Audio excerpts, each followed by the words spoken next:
मुस्लिम समाजाला ओबीसी मधून सरसकट आरक्षण देण्यात यावे असे म्हणत भारतीय दलित पॅंथरच्या वतीने फुलंब्री तहसीलदारांना निवेदन देण्यात आले।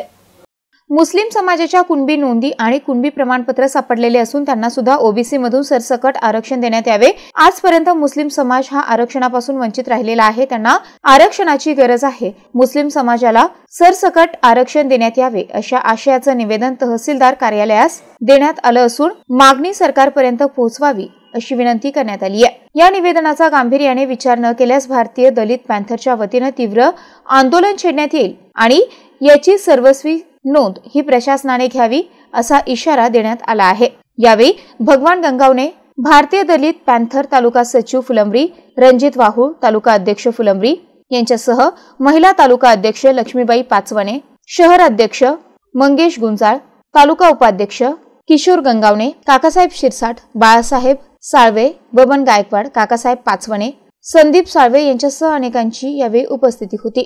Mahavir Jaiswal, MCN news, Phulambri.